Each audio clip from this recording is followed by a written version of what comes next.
Добар ден во ново издание на подкастот Политиканти.мк со мене Сашо Ордановски и со мене во аудио издание Боријан Јовановски. Аудио издание од Брисел, бидејќи Боријан ќе биде оваа цела недела и викендот во Брисел, како што е познато, Брисел е едно место со прекрасно време, веројатно грее сонце таму, Боријан, и ти олеснува работата на интензивната агенда што имаш во Европскиот парламент. Да, грее сонце, нема сонце, таму е сонцето долу, овде е дождот и така, но добре, во Европскиот парламент не динамично доста, има за што зборуваме. Ќе надоместиш со јадење школки во некој од бриселските ресторани. Со нас во студиото е нашиот драг колега Љупчо Поповски, бидејќи денешната тема, Љупчо, добре дошол. Добре најдов. Денешната тема со Боријан решивме да посветиме на европскиот избори, бидејќи годинава Европскиот парламент, кој што се бира меѓу 6 и 9 јуни, е вториот по големина најголем изборен зафат во светот, после оние избори во Индија, кои што траат со недели, така 44 дена. 44 дена, а во Европа ќе се бираат годинава околу 720 пратеници, сегашниот парламент има 705, може максимум да оде до 750, се работи за 450 милиони луѓе во 27 земји, од кои што 400 милиони се гласачи. И таа голема операција ќе се спроведе во јуни, а сведоци сме дека тензиите, како да кажем, подготовките, мобилизациите траат веќе со месеци заради одредени политички тенденции за кои што ќе разговараме во подкастов, се одвиваат исто така со една засилена динамика. Но прво Боријан да ни каже што има најново во Брисел, бидејќи Боријан ти имаш навистина од прва рака информации и сознание за тоа како и што се случува таму. Беше стварно забавно дека Европскиот парламент, ова е предпоследна уствари сесија на пленарна сесија, имаат уште една која ќе ја одржат во Страсбург во април и си одат по дома односно на избори. Новиот состав ќе го видиме кој ќе бидат во септември, првата практично сесија на новиот состав на Европскиот парламент. И пред да си одате во оваа предпоследна сесија имаше така една мала драма тука во парламентот, бидејќи на дневен ред беше миграцијскиот, така наречен миграцијски пакет. Тоа се нови регулативи и правила кои би требало кои практично мометуваат еден поригиден однос на земјите членки од Европската унија во однос на мигрантите. И околу тој пакет се носи воглавно под притисок на оваа умерена десница, односно на ИПП, центар десно, кои се уплашени од напливот на екстремната десница, чиј главен наратив уствари кој овозможува да пораста популарноста е таа антимиграцијски политики. И во опит да ја уплажат, да го неутрализираат тој наратив на екстремната десница, практично се носи овој пакет мерки миграцијски, тој миграцијски пакет. И вчера тука гласа практично овие најголемите политички партии, обезбедија двотретинско мнозинство, Европската народна партија како најголема, втори социјалдемократите и социјалистите, трети либералите, четврти зелените. Иако меѓу нив јасно е дека имаше пратеници кои не многу беа расположени да гласаат за ова, бидејќи точно е дека овие нови правила отстапуваат известен начин од некои универзални фундаментални принципи и вредности на либерална Европа, таква каква што ја знаеме. Но имаше, како што реков, и мала драма, бидејќи лидерите на земјите членки, премиери, председатели, лидери на опозицијски партии, по телефони ги бркаа пратениците тука, се вршеше притисок силен за да се изгласа ова. Брз некои не успеа да се изврши тој притисок и не гласаа, но како и да е, практично никој од ниедна партија не беше задоволна со ова што е изгласано, но се изгласа. Екстремните десничари остануваат незадоволни затоа што сметаат дека не е доволно ригидно. Они би, ако може, мигрантите со пушки да се пукаат на граница, додека овие либералите сметаат дека е преригидно, но гласаа за тоа. И тоа е она што вчера го обележа денот во Мислам, Брисел. ако не се лажам, Друга Борјан, работа- дека имаше и некакви реакции околу известни руски влијанија во парламентот. Од она што читам по мрежите, мислам дека и тоа беше некоја тема на барем маргинална дискусија. Така, да, има направи цела узбуна тука белгијскиот премиер сам тоа го објави од белгијскиот парламент.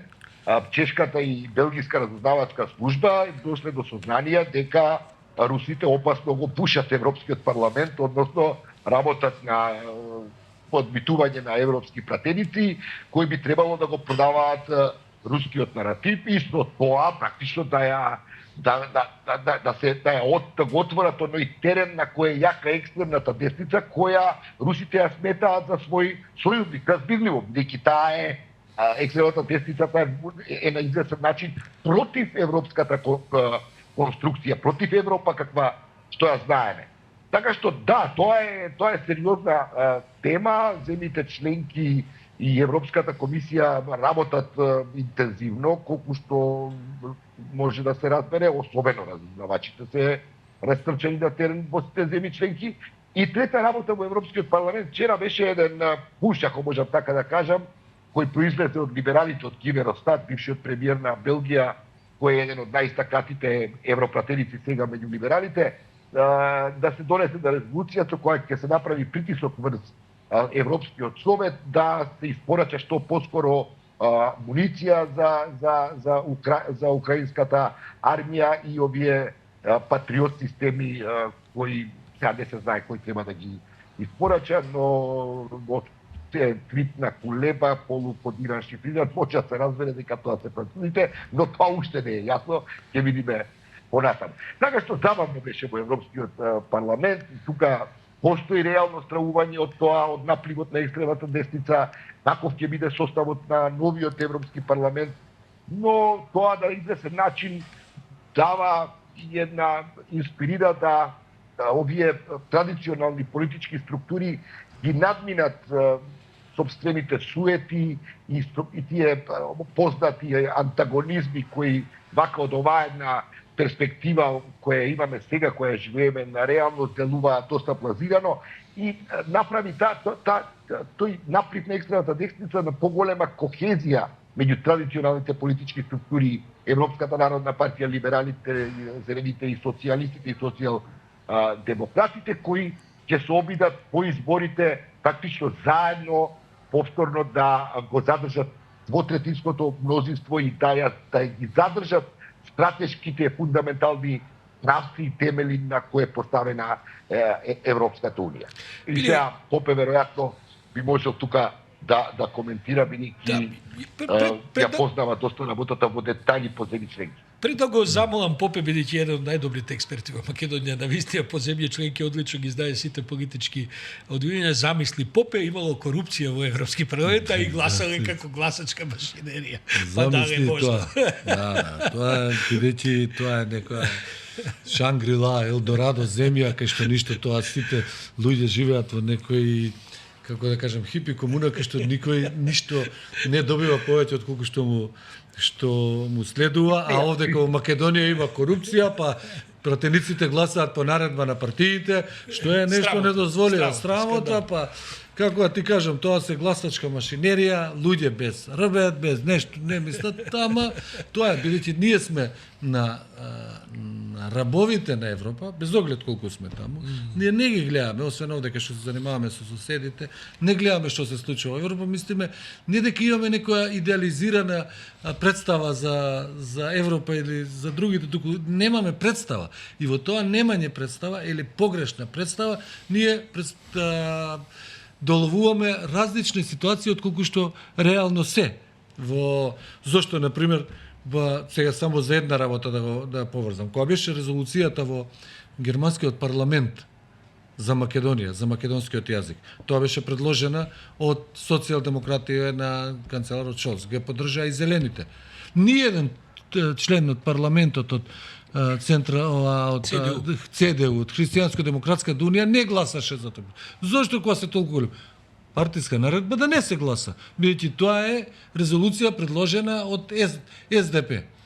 Така Нешто ми наликува на овдешни Да, ситуации. ама тоа е нормално, тоа се партиски борби. Како, зашто се борат тие?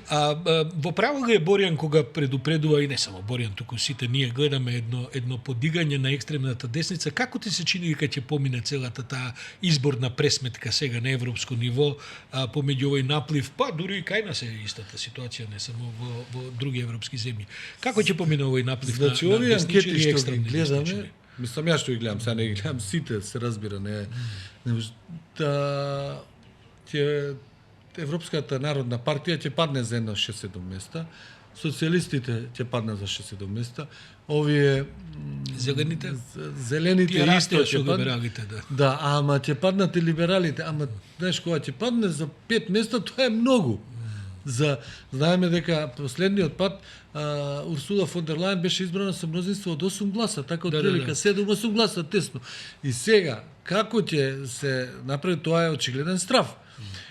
Мислам дека тука најголемо влијание, тоа и Боријан го кажа, дека направи за растов на десницава, однесувањето на централната десница, народниве партии од ДПП, тие настојувајќи пред се председателот на партијата Манфред Вебер, кој што се додворуваше максимално до таа некаде екстремна десница, некаде десна десница, за да може дел од гласачите што гласаат, што се наклонети кон таа екстремна десница, да може да ги привлече кон... Ушто ми звучи познато, Да, и што се случи во нашиве ситуации. И нешто се случи, нешто тие не се привлекуваат, туку дел од гласачите на ЦДУ изгуби, отидоа на другата страна. Сепак, Попе, во Европа најголемите земји, тоа се неколку, Франција, Германија, Италија и така натаму, имаат до 90 пратеници. Овие најмаливе како Малти, Кипри и така натаму имаат по 5-6-7 пратеници и така натаму. Сепак за тие трендове е најбитно што се случува во овие големи европски држави како што е Франција, Италија, Германија пред се, иако на разни маргини и на пошироки кругови важна и Шпанија, важна и Португалија, Грција и така натаму. Какви се твоите проценки? Сосема различна ситуацијата од тие три големи земји, 4 да речем, Франција, Германија, Шпанија и Италија. Во Франција во водство е националниот собир на Марин Ле Пен, таа сега веќе не е председател, околу 30% има во анкетите. Вторе, Маршон сега е Ренесанса. Сега е Ренесанса, го смени името на три пати Макрон, го менуваат името на партијата, околу 22-3%, додека трет изненадувачки доаѓа еден поранешен пратеник на партијава на Макрон, поранешен социјалист, Рафаел Глуксман, кој што собра голем број левичари со аутентична лева политика, но не екстремно лева. Не Меланшон бас. Да, не Меланшон, тоа непокорна Франција. Не Меланшон, тие се екстремно левичари и сега тој стигна најнаш до 18-19% поддршка, што е за 3-4 месеца исклучително голем пораст. И сега Макрон е загрижен и од овие од десницава и од овие од левицава, кај што тој всушност произлезе. Тој произлезе, беше министер во владата на Оланд, во социјалистичката влада. Во Германија ситуацијата е поразлична. 30% има поддршка ЦДУ, 18% има поддршка алтернатива за Германија, што падната беше до 22, сега е падната. Ама и социјалдемократите се многу паднати, некаде околу 5-16. Тие се трета партија веќе, не се ни трета втора. партија, да, трета партија. Тука и зелените паднаа се на 13-14, прашање е дали либералите ќе ја надминат границата од 5%, која што да за влез во парламентот, а се дел од владата, го имаат клучното министерство за финансии. Во Италија Џорџа Мелони е неспорна, само што прашањето е како таа ќе настапува. Не претеравме ли со стравот од десницата на Мелони? Бидејќи пред да дојде тоа беше приказната за се враќа фашизмот во Италија и така натаму. Претеравме само што Мелони е исклучително умна. Таа успеа прашањето од незината агенда да ги спроведува, а да се прикажува како прифатлива за пошироките европски политики во Европскиот парламент, што е најважно, застана цврсто зад Украина и во судата на Путин. Тоа ниту Матео Салвини, ниту другите таму што се од незините партнери тоа не го прават, а не го прават ниту другите што се незини сродни партии, Вокс во Шпанија, Алтернатива за Германија, Португалците Шега, Фидес во Унгарија, таа е строго насочена кон поддршка на Украина и тоа и даде еден легитимитет во европскиве кругови. Ама другиот дел во Италија што го спроведува, таа агенда е зацкриена, но ја спроведува, таа е исклучително како да кажам способна. Но што се случува сега? Се одпред, да речем, одпред 2 недели, 3 недели, се активира повторно оној заборавен Вајмарски триаголник, кој што 13-14 години беше оставен на маргините, тоа е Франција, Германија и Полска. Да. Значи, сега Шолц, Макрон и Доналд Туск направија пакт како да ја стават Мелони на маргините. Интересно е Мелони и ЕПП, бидејќи ЕПП сака да коалицира со Мелони во идниот состав, тоа го гледавме што правеше Манфред Вебер како представник како председател на ЕПП и од друга страна да ја маргинализира обидот на Урсула фон дер Лајен за избор за втор мандат како председателка за реизбор на Европската комисија, што е многу интересно. Доналд Туск беше претходниот председател на ЕПП и неговата партија граѓанска платформа е членка на ЕПП. Сега работи против интересите на својата матична практична групација. Ама мислам дека повеќе за Лајен, затоа што таа најде некакво сојузништво, почела гради со Мелони преку Манфред Вебер, за да ги бајпасува, да направи некакви мостови, за да може да се избори. Како тоа ќе изгледа? Тоа гледам пишуваат и италијанците, кои имаше некој многу добар коментар. Ла Република се пишува во Франција, затоа се пишува во Полска, затоа што се случува дека изборот на Урсула фон дер Лајен не е сигурен, но е под голем знак прашање. Само уште нешто да додам пред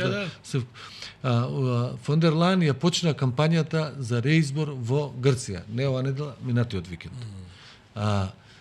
Таму, бидејќи има, зошто таа е најголем Киријакос Мицотакис е најголем поддржувач на Лајен, тоа е десна рака на Манфред Вебер во ЕПП, неговиот еден од клучните негови советници, Танас Бакалис ми се чини, или Банотос како се вика, е генерален секретар на ЕПП. Значи тоа е таа отиде таму во структурата која е во сршта на Европската народна партија да ја почне кампањата за да може да добие залет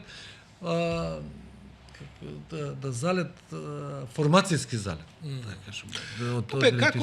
Како ти се чини дека сите овие раздвижувања и сите овие, да кажем, прегрупирање и нанови дефинирање на политички интереси и така натаму, ќе се одразат на македонскава политика, бидејќи овдека ќе добиеме веројатно влада во која што нови сили ќе застанат, а тие се стари сили, ама нови во смисла да овие досега што владеа, барем такви се анкетите, и тие заговараат дека преку своите европски конекции всушност ќе го отворат патот за Македонија на нов начин со нови преговори за рамката и така натаму за да излеземе од оваа блокада без да мораат да прават под диктат на соседите промени на уставот и така натаму. Ќе има ова влијание, ова се што го разбораме за Брисел? Тоа што рече нови сили, ама стари сили. Имаше еден уште од гимназија ми останал тој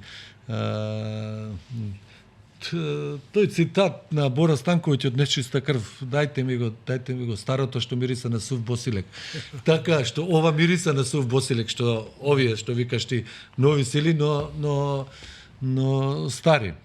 Мислам дека овдека луѓето, дури во партиите што гледат, немаат представа што ќе се случува. Иако тоа лидерот на опозицијата го гледам, го кажува на неколку пати, во неколку интервјуа дека не знаеме како ќе биде распоредот на силите во идниот парламент, но дека на тоа не се обрнува премногу внимание. Мислам дека тука може ние прилично да се насанкаме. Ја не би сакал така да се случи, но може. Огромен дел од оние аналитички првенци на опозицијата имаат голема надеж во преседавањето со Европската унија на Унгарија и на Виктор Орбан од 1 јули. Наваму, демек тој ќе покрене тоа процесот на проширување и така натаму, бла бла бла, тоа се приказни за постари деца, не се за мали деца. Туку тоа сигурно дека ќе сака тоа да го покрене повеќе. Ја тука немам никакво сомневање.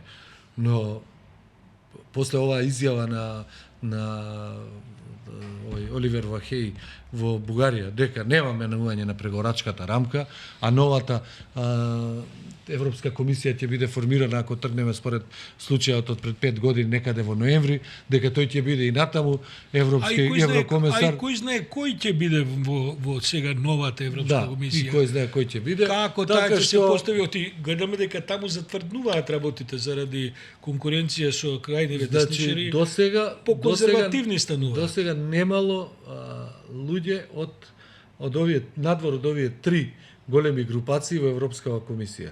Сега може да се случи да влезе 4, например од зелените. Зелените немаат представник во Европската комисија. А ако биде распоредот тако како што да морат овие европски конзервативци и реформисти, кои што се посилна групација од идентитет и демократија, другата крајна десница, да мора да влезат во конструкцијата за мнозинство во Европската комисија, ние тоа нема да знаеме, но мислам дека овдека луѓето не се занимаваат. Ама значи ли тоа и дека нема да имаме притисок од Брисел тогаш? Бидејќи тоа ќе се сведе, тоа сакам да кажам, тоа ќе се сведе крај во ред, имате рамка, ја проблематизирате, ваш проблем. Ако не сакате, останете. Ако одете, останете кај што сте. Ако сакате, бојрум, еве понудата, вие тоа мислам дека овдека не го знаат и дека главната битка е, се знаеме ти 100 пати тоа го кажуваш, дека треба се дојде на власт, па после ќе видиме што ќе правиме. Мене така ми се чини. Да, после тоа ќе видиме што ќе правиме. Како да ти кажам, тешко ќе биде ако ВМРО успее да формира влада, тешко ќе биде да се откаже од неговите ставови дека нема бугарски диктат, но тогаш што ќе кој ќе бидат партнерите за формирање влада. Така што не би навлегувал во таа. Добро, ама може ли Македонија без европска агенда? Или, добро, никој нема овдека официјално да се откаже од Европската Унија, ниту ќе даде некакви, осим овие најрадикални, ама предпоставам кој да е начело на македонската влада, Европската Унија ќе им биде секој втор збор што ќе го изговарат. Меѓутоа, во оваа комбинација да немаш притисок, да имаш услови кои не ги остваруваш и така натаму, што ќе се случува со Македонија? Да тргнеме од наједноставните работи. Ако Македонија ги замрзне преговорите, така не ги може би неофицијално. Откај знаеме ние колкав ќе биде делот од помошта на Европската Унија за Македонија? Дали тој како што е сега 20%, треба ние од тие 6 милиарди да добиеме 900 милиони. Па ќе има нов пакет. Од тие, например, 5 милиарди следне. Ние ќе добиеме 200 милиони, Босна ќе добие 800 милиони. Како ние ќе одиме? Во каков правец ќе одиме? Со какво назадување? Од кај ќе добиеме? Ние сме добиле пари, например, од Русија, од Кина или од други, од Индија, од други странски земји, пари кои што се дел од кредити, а дел и се грантови. Ние не сме добиле. Тоа ќе дојде до страутно заостанување во економскиот развој и секаков развој. И што ќе се случи после ако ние го направиме? Колкави редови ќе има пред бугарскиот конзулат овдека за пасоши? Тоа некој го размислува или не го размислува? Тоа сакам да ги прашам, бидејќи јас се очекувам дека бројот на луѓе што ќе аплицираат за бугарски пасоши ќе се зголеми за дупло, за двојно.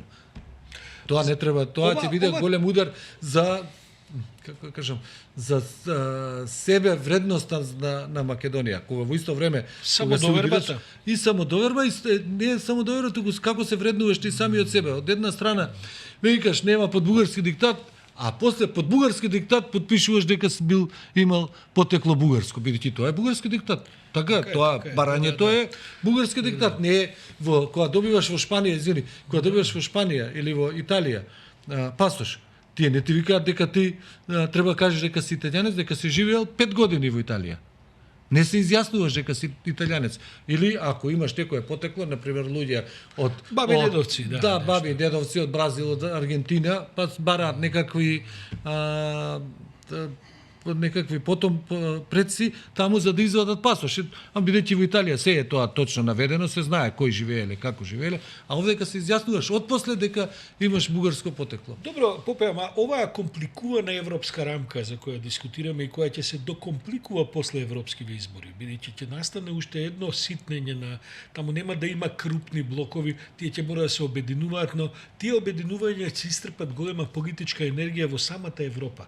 Овдека тезата е дека со нашите врски кон одредени европски земји, јас спомна Унгарија, се игра и на ИПП и така натаму, дека тие ќе се заложиле за редефиниција на преговарачката рамка. Мислам, не е ли тоа малку вака едно маестрално губење време и веројатно дигање на големи лажни надежи кои потоа има да се онака да се срушат. Тука јас не можам точно да проценам што е вистината. Дали е тоа маестрално губење време поради тоа што луѓето имаат такви лажни представи дека може да го направат, или пак емитираат лажни представи за да го губат времето. Тоа се две различни работи. Да. Јас погледнав, значи, кога беше сега конгресов на ИПП во Букурешт, тука тоа се представуваше како представниците на ВМРО, па беше таму горе на Силјановска, Давкова и така се сретнале. 750 фотографии од Собиров на ЕПП. 750 фотографии, дневник на Фликер, на ова, на она. Имаше само една фотографија кај што од македонскава делегација, кај што се обраќа Христијан Мицковски, во тој панелот кај што се обраќа 5 Маја Санду, председателката на Романдија, имаше од Босна еден представник, мислам Борјана Кришто дека беше, кај што се обраќаат на панелот на членки кои што не се дел од Европската унија.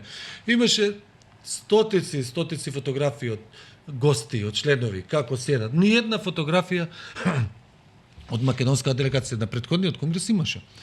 Во Ротердам, мислам беше. Сега ја не велам дека тие не се среќавале, да. Но ако толку се важни нашиве во европскиот контекст на ИПП, концепт во ЕПП, тогаш би им дале самото ЕПП би им дале некаква важност или така. Иако претходно 2 недели претходно се одржуваше конгресов на европските социјалисти во Рим. Таму СДСМ е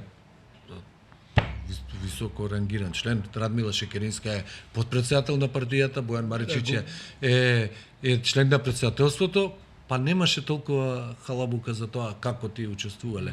Шолц седеше во првиот ред. Шолц седеше таму, имаше средба, ама не, имаше средба со Санчес, со Шолц, со Мете Фредериксен, Ковачевски и така натаму. Така што не е тоа нешто, ама не го направија тие голем. Мене ми е впечатокот, Љупчо, дека се ова што го разговараме всушност и не игра голема улога во гласањето на гласачите во Македонија. Ја не знам, не само ние, туку и еден вака поеманципиран дел од политичката сцена многу време троши на Европскава унија, многу време троши на разговорот за тоа дека ние всушност не би имале добра перспектива во Европската унија и така натаму. Но јас сега тебе те прашувам, дали ти мислиш дека тоа на некој начин ја мислам дека ќе одигра. Ќе одигра. Знаеш зошто? Гледаме статистика, расте поддршката за Европската унија од една страна, но од друга страна тоа не се рефлектира на порасте на тие партии. Има огромен број, 20% на пример, што се уште се неопределени или не сакаат да кажат. Во тој број што се неопределени има големи разочарани гласачи на СДСМ, кои што нема да излезат или не сакале да кажат, или пак можеби да се преориентираат кон овие по-патриотски можности за гласање, како Максим Димитриевски. Знам. Да. Сега прашањето на овие проевропски сили, тука се и албанските партии, сигурно, како да ги мотивираат тие гласачи кои што не се изјасниле, кои што се чувствуваат разочарани да се појават на АСЕ, проевропски ориентирани, да се појават на гласачките места и да го дадат гласот. Тука Тоа се вика мобилизација. Тоа се вика тоа ти што го класична кажуваш. Голем е бројот за Европа, а малце се покажуваат на овие анкетиве. Тука тој дел, мислам дека за тие проевропски сили е клучно за тие да ги вратат тие проевропски гласачи да излезат на гласачките места. Затоа што не е само тоа што според нивното глас, не е само тоа што тие ќе изгубат на изборите, туку може во одредена ситуација да се запечати за многу години Целата таа опција, да. Целата таа опција и ние да отидеме во една дупка од која што не ќе знаеме како да излеземе, туку само ќе копаме уште долу. Во целиот овој контекст што го разговараме, мислам дека е важно и она што ќе прави Европската унија со Албанија.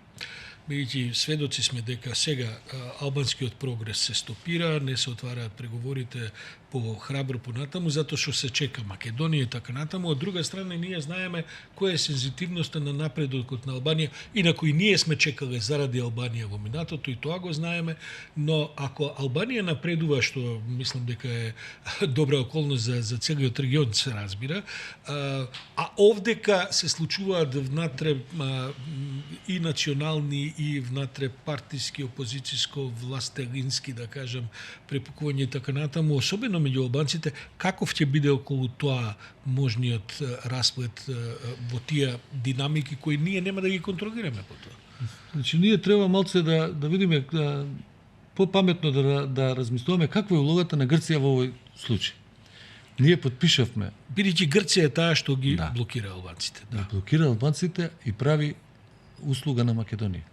Во основа и прави услуга, мислам, ние како да кажеме, бидејќи ако се одвои Албанија од Македонија, надвор од тоа што може да има некаква вознемиреност во општество, тензија кај албанскиот етникум, тензија кај македонскиот етникум, тоа може да катапултира Албанија, а Македонија заради ригидноста на политиките да ја врати назад. Сега, мислам дека Грција во овој случај игра за двете држави некако да најдат заеднички настап, како да кажам, како Зевгар Воловик, знаеш, еден вол не може да оди, не може напред сам да оди, мора двата. Ова те прашувам и заради тоа што го говореше претходно ти, ако наеднаш почнат нови пасоши да се вадат. Оваа другава заедница во Македонија која е значајна политичка ќе каже, чекате, па што сега ние да правиме ако вие заради стопирањето на европската приказна си барате други чариња, говорам си барате. Ја не мислам дека тоа ќе отиде во толку драматични размери. Не мислам дека тоа ќе отиде во толку. Не но треба ќе да може ли Грција на крајот од краиштата да издржи овој притисок уште долго време, бидејќи тоа има некаков датум со истек на тој рок. Сега јас не сум во кабинетот на Мицотаки за да тврдам дека тоа е така, ама настаните, бидејќи случајот со Фреди Белери во Химара е маргинален. Не е тоа некаков голем случај заради еден човек да се блокира целата европската иднина. Да. Јасно дека тоа се користи како повод и тоа е релативно малку. Затоа што претходно Грција и Албанија склучи еден многу тежок договор за разграничување на морската граница околу Крв, што беше на штета на Албанија за одредени 2-3 научнички мили. На штета таму имаше големи напади против Еди Рама. Сега, значи, за една работа да блокираш Албанија, малце ми изгледа претенциозно. Сега, сашто ниту јас, ниту ти, не можеме да тврдиме дека тоа точно е за тоа, но така изгледаат работите. А овдека, доколку дојде до драматично заостанување, ја мислам дека граѓаните, албанци, не дека тие ќе побараат нешто тука, што автономија или било што, ќе направат екстремно голем притисок врз нивните политички партии. Ќе речат, значи, што правите вие сега? Што правите вие? Со кого? Изгубивте 10-11 години до изгуби со Груевски. Сега уште 5-6 години ќе губите со Мицкоски. За каква иднина? Тргнете сега од Гостивар кон Кичево, Колибари, Колари, Горна Драгомишта, Долно Драгомишта и така натаму. Тоа се испразнети села. празно, Да, се празнат и уште ќе се празнат. Некои се селат кон Тетово. Се разбира да има кон градовите како што од Македонија не одат сите во странство, туку се преселуваат и во Скопје. Ама најнаш нема кој да обработува земја, нема што ништо. Ти огромен притисок, тие ќе треба да дадат одговори. За чии интереси тоа го прават. Така што тука кај нив ќе се надвор од одговорите што треба се дадат во македонскиот блок. Тука може да се создаде таа поголема тензија во внатрешните односи, а не дека нешто драматично ќе се случи, барем ја така не мислам. Да, види, јас веќе подолго време говорам дека меѓународната математика околу тоа како може да се промени македонскиот устав, бидејќи тоа е сега условот кој што е кажан и тоа ние многу пати сме го образлагале што е, кој е контекстот, како е, дека не е ништо страшно и така натаму. Меѓутоа, меѓународната математика, американско-европска, е дека тоа може да се направи само со ВМРО на власт. И мислам дека затоа ВМРО сега и добива така, и би рекол и полускриена и отворена поддршка да прави влада. И гледаме дека во разни политики на евроатлантскиве структури и нивните представници овдека е засилена поддршката и еден репрошман кон ВМРО, па дури и молчат за работи за кои не би смееле да молчат, а тоа е целиот овој сет на вредности за кои ВМРО не успеа да се произнесе ни овие долги години во опозиција, што остана 5-6, а секако беа сите овие луѓе кои што сега се во надпревар за пратеници и потоа можеби за правење влада, се всушност ешалоните на Груевски. И тоа се толерира. Мислиш ли дека ќе испорача ВМРО на таа линија и на тој голем инвестмент што го прават странци во нив, бидејќи се е ставено на коцка, ти сега Мицко да станеш премиер и да го решиш проблемот? Ако е тоа така, ја мислам дека им е погрешна проценката. Значи тоа истото го мислеа со Груевски. Помина 11 години. Кога тој и со Вучич го мислат истото. Да. И победуваат Вучич паметен, па сега ќе купува Рафали од Франција. Да, ќе дае милиарди. Така, ама овдека истото го мислеа дека проблемот со името може да се реши со десничарската политика во Македонија. И не се реши. Не се реши, туку Македонија пропадна уште подлабоко. Ја видите сега, гледа, има една, не знам како ќе се однесува Мицкоски евентуално ако стане премиер. Да. И ако има тоа, прво не знаеме дали ќе стане. Прво не знаеме како ќе бидат резултатите од изборите, а второ кој ќе може да формира влада. Но една работа е важна во политиката. Притисокот за нешто да се направи е врз оние што владеат, не е врз оние што се опозиција. Дали некој прави притисок во Србија, сега што ми ја спомна Вучич, кон опозицијава, што има да прави притисок кон опозицијата, кога таа нема ни еден лост од возможен што би можело да ја употреби владењето. Тука сега притисокот што беше правен врз Мицкоски беше како претседател на најголемата опозицијска партија. Но таа опозицијска партија треба да дојде на власт. Тој може многу да биде лагоден во однесувањето. Ја не признавам, бидејќи се бори за власт. Преска тоа го заклучи, дека единственото им е. А кога ќе бидеш веќе на дел од структурите кои што раководат државата, тоаш притисокот е сосема друг и на сосема други начини. Тогаш можеш да тргуваш со време, со интереси, со можеш други. Да тргуваш, може и со тебе да тргуваат. Може и со рече, тебе слушај, да тргуваат, да.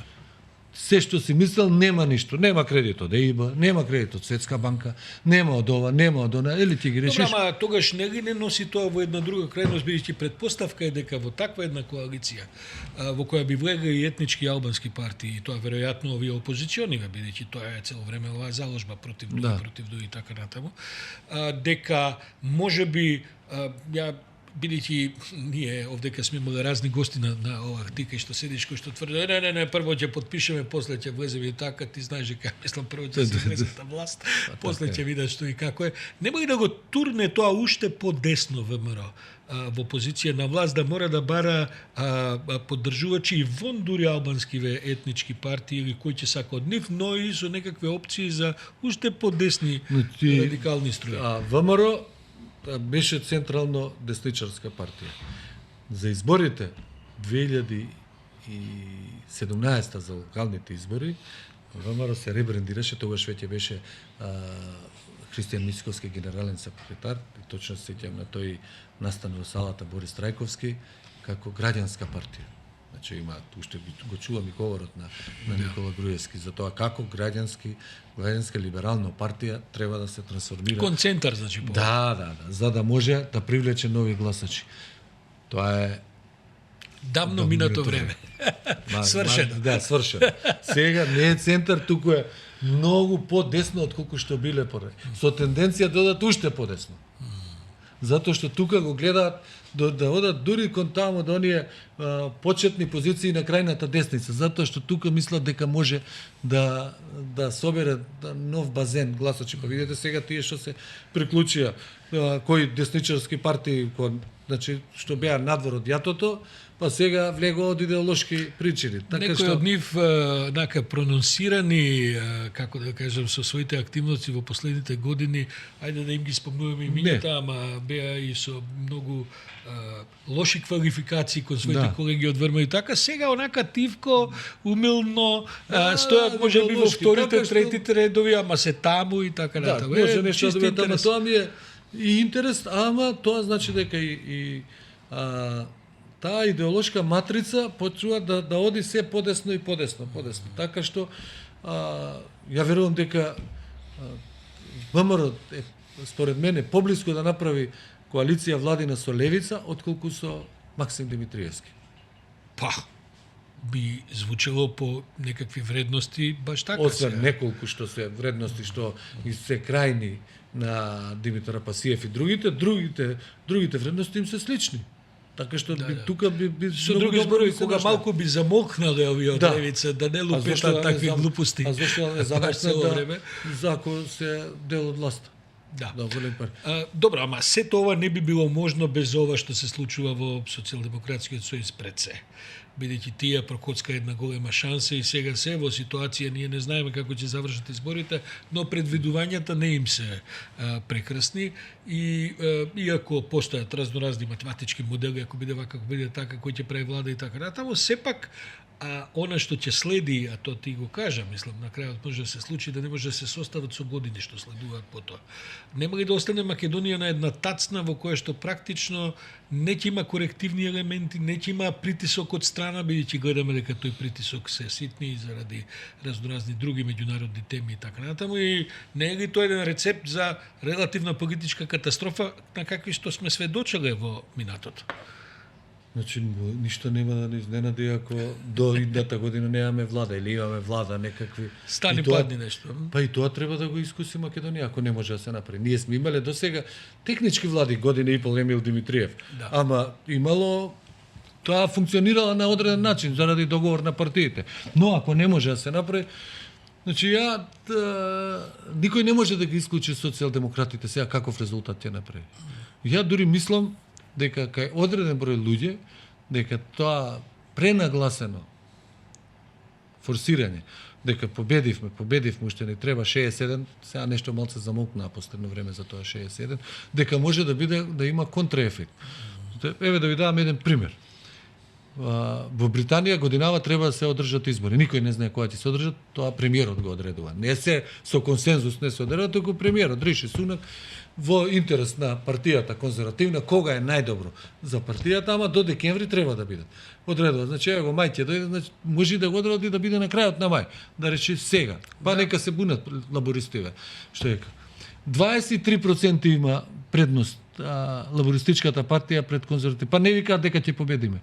Викаат да не се направи пресврт во последен момент, затоа што бидејќи таму е мнозински систем, редок во Европа, што ако се направи пресврт, таа предност што имаме да почне да се губи. Така да и да има 10% повеќе гласови, па да не освои мнозинство во парламентот. Така што мислиш дека кампањата која се уште не е почната за парламентарните избори, дека таа може нешто да смени во ставовите на граѓаните? Нека смени за 7%, тоа се ако да, е 6%, таму вам се 14%. Така не 55, тогаш ВМРО може да дојде 46, а овие да се качат на 35. Пример, так, или 38-40, не е важно. Може да смени, гледаме ние оваа кампања за претседателски избори, интересна, без оглед што ви кажат. Интересно е, тука има дебати, пораки кои што нешто резонираат да сега кој подобро води, но очигледно е дека ВМРО е со сите сили ја поддржува. Мора да биде поддршка за Гордана, таа не може сама да ја Па добро, сите партии во крајна линија стојат за тоа, Ама нема да митинзите гледај што се случува. Да, добро, има места кај што Гордана не се ни појавува на митинзите. Таму Например, мичкаски трча за... Да, има кај што има помали места, пред минатата недела беше Новаци, Демирхи, Сарбитола. Во Новаци и Демирхи Сар Гордана не оди само на во Битола. Само во Битола. Некни Василево, Босилево, да, Струмица не се појавува само во Струмица. Заборава или не? Мислам дека може би и енергија и треба повеќе. Кај да знам, не знам, не можам да знам. Но важно тоа, не би сакал тоа погрешно да се свати, но на главните, клучните митинзи вечерта таа е присутна. Но оние другите не ја нема. И тоа е еден, сега како може да води претседателска кампања без кандидатот. Без кандидатот. Тоа е малце не логично, ама ќе видиме тука, не можам да знам, ќе видиме првиот круг. И за другите, например, Бујар Османи оди сам на изборите, во кампања. На ние настан, освен на почетокот на конвенцијата, не се појави Али Ахмети. Значи има доверба во на што го зборува. А сега, можеби па ВМРО нема доверба во тоа што го кажува Силјановска на тие, па некако. Тоа не би можел да кажам, не знам. Јас само поставам како прашање, не како тврдење. Така што не знам, не би можело да се каже дека изборите се завршени според оние анкети што досега ги гледавме. Може да се особено имајќи предвид дека анкетите не се многу препорачливи како мерачи на расположението во цел свет. Па еве сега последниве избори што беа многу важни во Европа, локалните избори во Полска. До пред 2 дена пред изборите водеше партија граѓанската платформа на Туск со 32 наспроти 30, 29, пис на Јарослав Качински донел нашата власт. На крајот се испостави 34 на 37 победија овие националистички, конзервативците. Значи тоа е да се направила голема разлика во однос на анкетите од пред 3 дена пред изборите. Така што не можеме да кажеме сега, можеби предпоставуваме дека ВМРО ќе освои најмногу гласови, но колка ќе биде таа разлика, не можеме, но ќе видиме како ќе биде. Да те прашам за крај, бидејќи тоа е сега едно некоректно прашање, навистина, ама бидејќи јас не припаѓам на тие, како да кажем, движење кон оптимизми и песимизми. Такви радикални платформи, јас се обидам да биа реалист. Ти си оптимист за македонската европска едина или не си оптимист? Оптимист. Ама да не биде ова како на ова qualified оптимизам. Шега од Милан Кундера, зашто оди тој главниот юнак во затвор и пишува една разгледница на неговата девојка, пишува оптимизмот е опиум за народ, Троцки. И тие во поштата таа откриваат и тој после лежи затвор. Не е важно, ама не од тој мислам дека на крај ќе општиот наратив не за избориве, туку генерално дека на крај ќе се сврти за бидејќи немаме ние друго издржлива решение приказна, да, нема друга издржлива приказна. Не, ако дојде до ситуација дека не сме оптимисти, тоаш може Македонија се сведе на 1 милион луѓе. Па кој би и со милион се владе? И со милион се владе. Ќе порасте буџетот за милиарда. Да, ама која е таа, мислам дека без оглед сите што зборуваат во Македонија, какви и да се политичари, левица, десница, екстремни овакво, дека тоа не би го посакувале. Дека тоа не само што ќе се владе, ти ќе можеш да владееш, но стануваш апсолутно беззначаен, може тебе да те затворат и ти да владееш со сиромаштија. Тука тоа е непосакувана варијанта, затоа што Лјупчо Поповски на убава нота го завршуваме ова. Да, имаш повеќе верба отколку некои други на масава за тоа како се тоа ќе се одвива, ама и јас мислам дека треба да се види, сепак да се причекаат и дефинитивните резултати, да се види на крајот каде ќе оди целата погодика. Да, и да без оглед кој ќе победи, дека тоа е таа приказна може да се забави, но не може да се запре веќе. Мислам толку е отидена. Фала ти многу, да. Благодарам и за твоето присуство, благодарам и на Боријан кој што ни се придружи на почетокот од Брисел за да ни ги даде основните елементи за овој разговор. Се гледаме со политиканти следниот вторник. Останете со нас и имате убав викенд.